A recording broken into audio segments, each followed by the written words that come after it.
looking forward to this because Katie really writes in a very persuasive and very involving way. So I'd like you to give her a massive round of applause.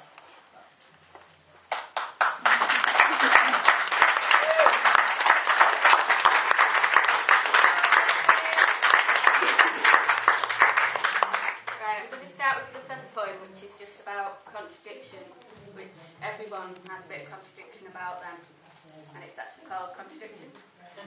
I am a yes without a no. I am a to without a fro. I am a pizza without the dough. I am a contradiction. I am a chair without a seat. I am some legs without feet. I am a song without a beat. I am a contradiction.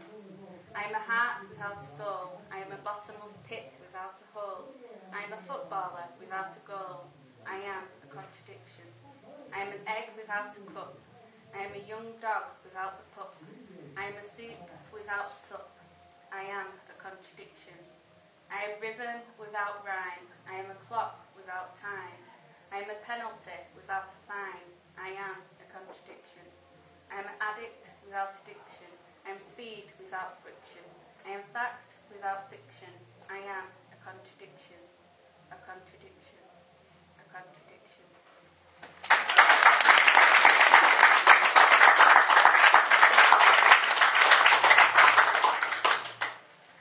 The next one is a more recent one that I've written, and it's written from a personal point of view of when I've been out on my mobility scooter and the reactions people gave me, and it's called Disabled Choice. You stop, you stir, you laugh, you judge. A young woman in a scooter, it doesn't add up. She's too young to be disabled, to have pain in any way, to struggle physically, to feel low or strained. Stiff joints and walking sticks are for the old. How dare she fake it? She's a benefit fraud. On the outside there's no scars, no missing limbs. She's a liar, a deceiver, a weaver of webs. But what you don't see is her daily struggle with simple tasks, her wide awake with discomfort in the middle of the night, her tears of frustration for the things she cannot do, the tablets she takes to help her through the day. So next time you see her, think of what you choose not to see. A woman who's disabled, and it's not the way she decided to be.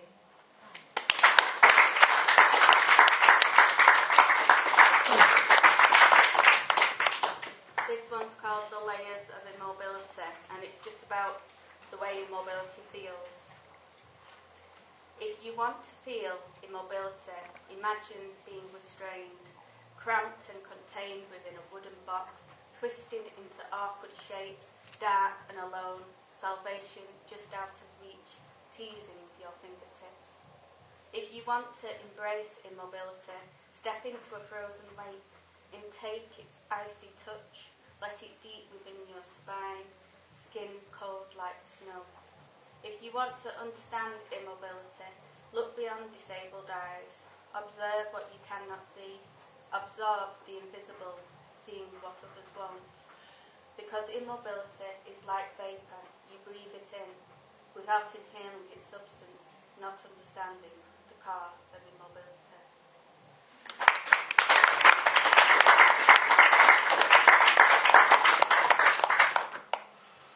Now this one's a slightly longer one that I've written about getting around Haywood on a mobility scooter and troubles that I faced doing that. And it's called A Day on the Seat of a Mobility Scooter. It was supposed to make life easier, give me more freedom, less pain. When it arrived, I felt such hope, knowing I would no longer feel trapped. The day started quite simply, reversing out of the garage, but reaching the road, my heart dropped. The crossing where a rope wasn't lowered. I had to cross at a dangerous point, timing it with fast-moving traffic. When I finally crossed, my bubble soon burst. When I reached the Morrison's crossing, getting to middle was easy, but the curb on the last bit wasn't low, so I had to travel up the road, fearing my scooter and traffic would collide. Once on the path, my relief was short-lived. Heading towards me were a couple and child, hand in hand taking up every inch of path. I tried with frustration to pass them. I was greeted with irritated scowls. They wanted me to fly over. Now that's impossible to do. Finally, I reached the revolving doors, waited until my path was clear. Yet as I set off, a lady jumped in my path and someone with a trolley behind. Now manoeuvring in such a small space isn't so easy to do. I ended up bashing their heels. I hadn't meant to. Yet annoyance niggled. If only they'd left my path clear. Inside the supermarket you'd expect it to be easy. The problems weren't over yet. First there was dodging disgruntled shoppers, trolleys overflowing from their shop. Second, the bakery counter was so high I had to shout what I wanted. Catch my bag of pies and sausage rolls. Thirdly, the little tots, whom I tried not to bash as they ran. They toddled unsupervised while parents chat, oblivious. The aisles are actually wide enough until baskets brimming with merchandise are added to make us want to buy, but I can't get past. So I have to reverse into anger and muttering, people wishing I simply wasn't there. Checkout was relatively easy, with helpful staff serving my needs. But then it's time for the journey home, either against the traffic or the long way round, heading back down Bamford Road, crossing at the same risky point, parking up in the garage, feeling frazzled, stressed out, not in the least pain-free. It was supposed to make life easier. It's a shame the outside world disagrees.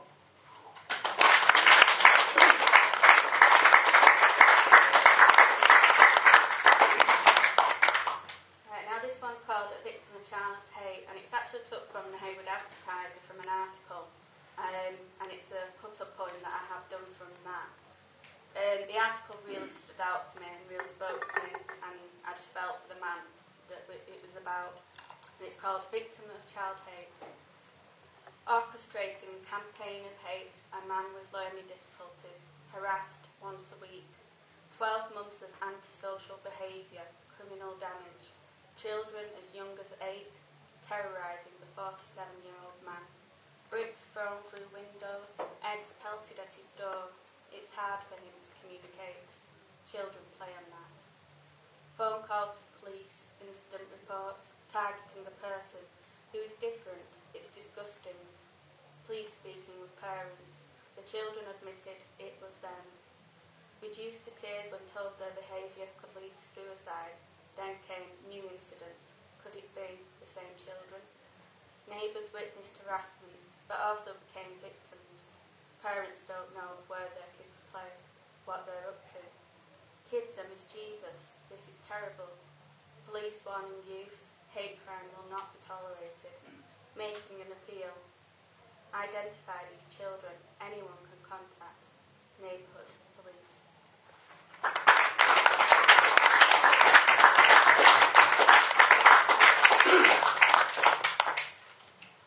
This one's about being a victim in a different way, and it was written as part of the subject of crossing lines, and it's called Simply Victim.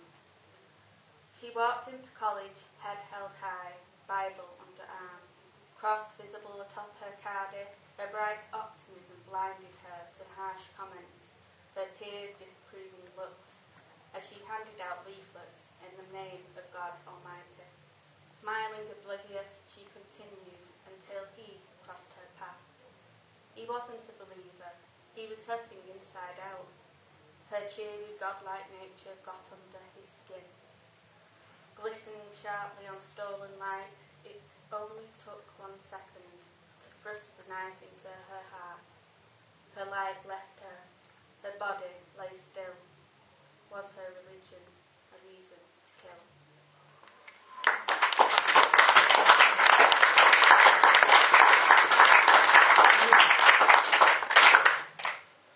This one's one that I've written for a very good friend of mine. It's called Battle Within. The light within you dims, rejected on glazed eyes. Emotions bubble and surface, yet fight to hide. You see yourself through others, veils of fabricated negativity, disorientated self-image, harsh self-analysis. Your individuality increases your likability. Your quirks give interest and twists of character. You are easy to love. But you have a destructive sense of doubt. Your mind ticking, creating a world, within a moment of time you are trapped by invisible walls, isolating the happiness you yearn to feel, to touch, to have, to reach out. Keep stretching to your dreams, and one day you will be happy being you.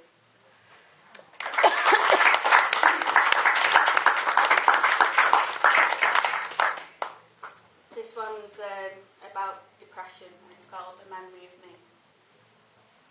I would like to fade away with every drop of rain, a memory of me left, not bitter or sad, but filled with joy. I wish I was useful. If I could take away the pain, I'd contribute to life, not hinder or break. I wish I was stronger. My weakness is a drain. It takes away our smiles, replaces mine with shame. I wish I was another, who would be bright and never fade, yet the memory of me is so pale, I will fade away. So when the raindrops drizzle upon the window pane, don't let the tears comfort them, smile through the pain.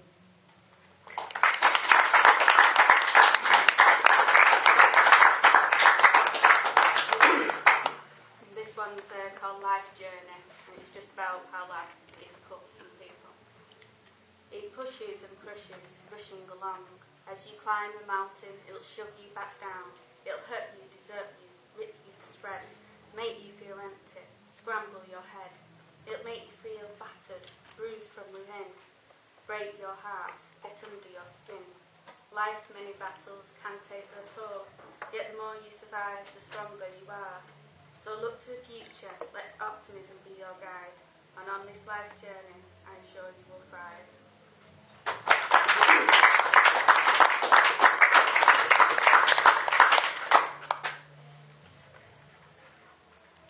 Right, this one's about how sometimes your mind is running with so much thought you just can't turn your brain off to go to sleep or whatever, anything. There was a lot of the women probably know here. It's called Turn Me On. Sometimes I find it hard to turn off the switch which controls my mind. When it is off and refuses to turn on, draining my brain of energy, thoughts become a sluggish sludge, barely visible imagery, clearly blurred. Yet when the switch is on, my mind will tick, tick, tick with thoughts and talk in 1,000 words, things to do, remember, listen, bills, children to entertain, feed, wash and bathe. Then I hit the wall. Time to press the button. My brain is stuck on, not listening to tired reason, wanting to recharge, replenish and refresh, yet overloading with order, tasks outstretched.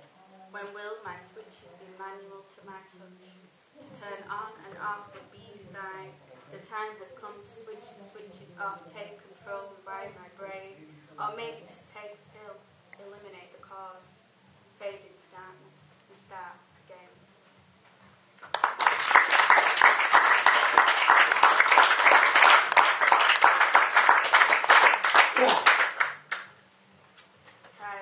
My last poem is called The Lonely Man, and this is how sometimes somebody can feel very lonely even if they're surrounded by millions of people.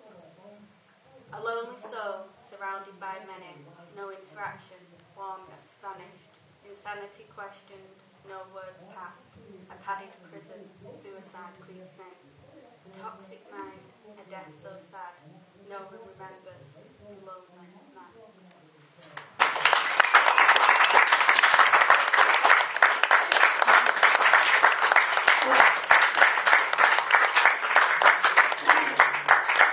It's a big birthday for Katie tomorrow, so can we all sing happy birthday to her? Happy birthday to you. Happy birthday to you. Happy birthday.